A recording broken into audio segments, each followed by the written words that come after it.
Dzisiejsi niezwykli ludzie to Krzysiek i Klaudia z Tandemowe Triplow.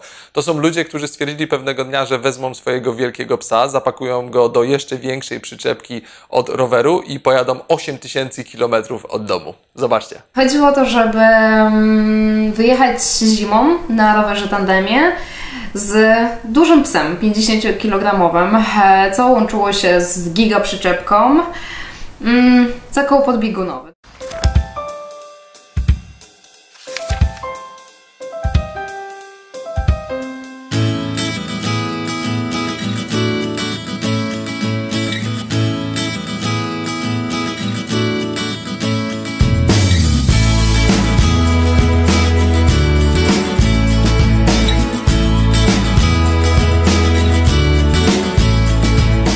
Sama idea tej podróży, prawda, z tak dużym psem, bo często ludzie pytają, prawda, dlaczego ta przyczepka, dlaczego ten pies? Tutaj Klaudia dobrze wspomniała. Ludzie często biorą swojego zwierzaka do domu, czy to jest kot, czy to jest pies i na jakichś etapach swojej podróży albo planowania swojego życia boją się tego, że ten pies będzie dla nich ograniczeniem, czy jakieś zwierzę, tak? Nie trzeba rezygnować ze swoich marzeń, tak? Można trochę pocierpieć, bo byłoby lepiej nam zrzucić te 100 ileś kilogramów, które ciągnęliśmy za sobą, plus jedzenie i założenia, które nas blokowały tam na miejscu, prawda? Będąc nawet w samym namiocie, techniczne sprawy związane z tym, że na przykład jest bardzo zimno, no mogliśmy zostać w tym namiocie, gdyby nie było psa, my musieliśmy jednak wyjść z nim, bo pies nie wie o tym, że musi zostać w tym namiocie. Jest taki aspekt, który się łączyły i z trudnością tej wyprawy i sama właśnie ta wyprawa miała temu pokazać, że jednak biorąc zwierzaka do domu, trzeba być świadomym tego, co się chce w życiu zrobić i po co się tego ma, tak? I już wszystko pod niego podporządkować, nie na zasadzie, bo ja muszę, tylko ja chcę. A czemu taki kierunek akurat? Bo oboje kochały zimę. Krzychu marzył o Syberii całe życie i gdzieś tam cały czas marzę dalej. Ja zresztą podobnie. Poza tym kiedyś przez jakiś czas mieszkałam też w Laponii i stwierdziliśmy, że to będzie dobra aklimatyzacja, przygotowanie się do tych wyższych poziomów.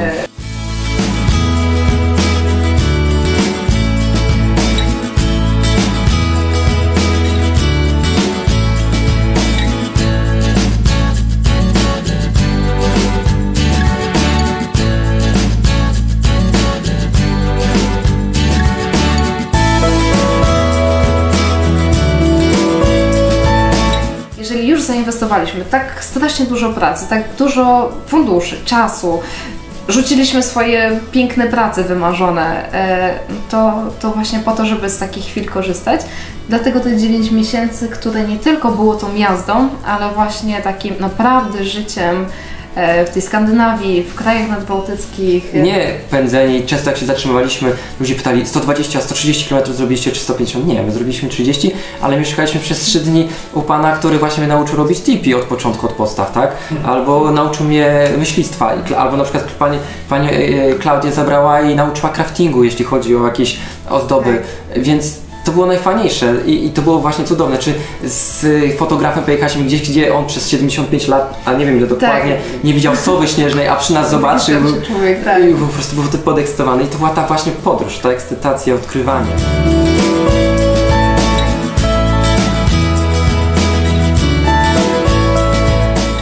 Byli takimi małymi egoistami, którzy kradli te cząstki życia. Ale to było fajne to, że właśnie ten egoizm, który u nas był... Tak, bo tak zawsze jest, że każdy z czegoś chce skorzystać i czegoś się chce dowiedzieć, ale w przykładzie tych ludzi było to, że im to nie przeszkadzało. Im nie przeszkadzało to, że mamy zupełnie inne poglądy, że jesteśmy kimś innym, że robimy coś wyjątkowego w swoim życiu w taki czy w inny sposób. Jak robiliśmy coś, to oni tylko widzieli, wow, jak można wam pomóc, żeby wam było łatwiej, żeby osiągnąć ten cel. Nie było nigdy barier żadnych i to było super. Ponieważ w każdym kraju, przez który przyjeżdżaliśmy, jedynie w Szwecji nam się nie udało.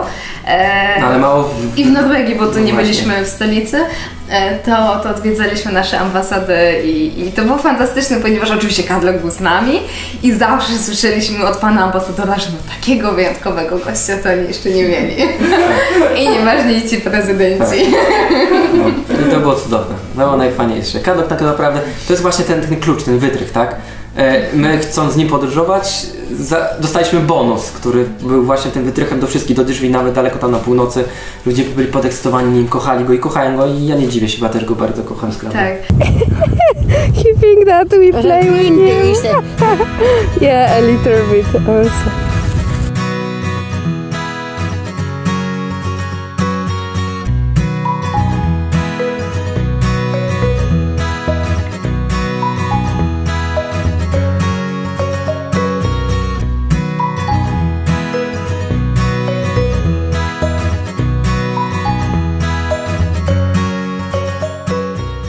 nie mów komuś, że coś jest niemożliwe, ponieważ on o tym nie wie.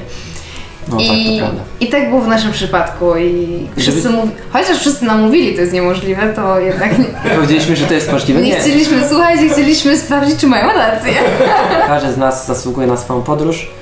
Czy to podróż będzie trwała 5 dni, czy 2 lata, czy to będzie miało 5 czy 10 tysięcy kilometrów, ale to jest nasze i trzeba tylko takich ludzi, takich z pasją, jak gdzieś ich zobaczymy, zawsze wspierać, pomagać im i budować ich możliwość i kreatywność.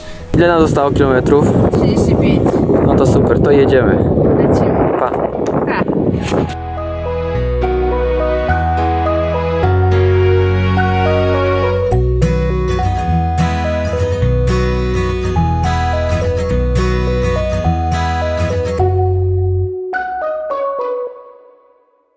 Jeśli chcecie poznać Klaudię i Krzyśka jeszcze lepiej, to jutro na moim kanale YouTube będzie pełna kilkudziesięciominutowa rozmowa z nimi, a jeśli wolicie słuchać takich dłuższych rozmów w formie podcastu, to też mam dla Was dobrą wiadomość. Jutro ruszam z podcastem Niezwykli Ludzie, w którym będziecie mogli słuchać wszystkich rozmów właśnie w takiej wersji audio. Więc jeśli wolicie podcasty, to też zapraszam jutro, a tymczasem trzymajcie się ciepło, wy wspaniali ludzie i cześć!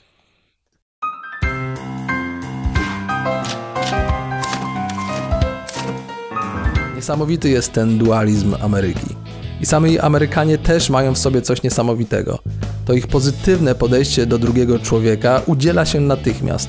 Chcesz w tym uczestniczyć, bo nagle okazuje się, że to po prostu jest przyjemne.